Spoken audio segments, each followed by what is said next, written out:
আজি যিহেতু পালনাম আয়োজন কৰিছে আজি বহাগৰ পহিলা দিনটি এই শ্ৰী শ্ৰী নলেশ্বৰ থান অসমৰ ভিতৰতে এখন প্ৰখ্যাত থান। এই থানখনি ৩০০ বছৰৰ অধিক কাল হৈ গ'ল ইয়াত।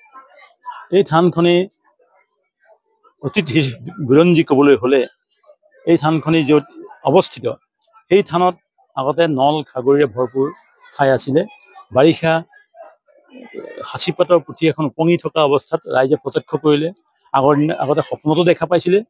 ৰাইজে সেই থান ভাগি খুব ভক্তিভাৱেৰে আনি ইয়াত প্ৰতিষ্ঠা কৰিলে, স্থাপন কৰিলে। ইয়াত হাবি জংঘলে ভৰপূৰ আছিলে। প্ৰথমতে সৰু চালি এখনত দি পেলাই থৈ দিলে। লাহে লাহে ৰাইজে ইয়াত চাকি বন্তি দক্ষিণা আগবঢ়ালে, নিজৰ বাঞ্ছিত ফল লাভ কৰিলে বুলি সকলোৱে প্ৰকাশ কৰে। তাৰপিছত লাহে লাহে কেইবাটাও পৰ্যায়ত এই থানখনি এই পৰ্যায় পাইছে। আৰু এই থানতে ১ বহাগত প্ৰতি বছৰে ৰাজহুৱা নাম প্ৰসংগ অনুষ্ঠিত হয়। আজি বহু বছৰ ধৰি চলি আছে।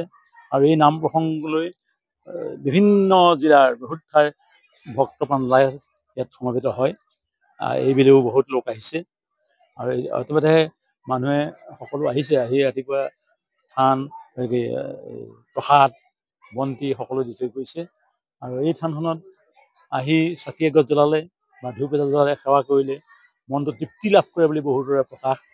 কোনোবা সন্তানহীন ল'ৰা ছোৱালী নথকা সেই পৰিয়ালেও আহি ইয়াত চাকি বন্তি জ্বলালে বাঞ্ছিত ফল লাভ কৰে বুলি এটা মতবাদ আছে ইয়াত।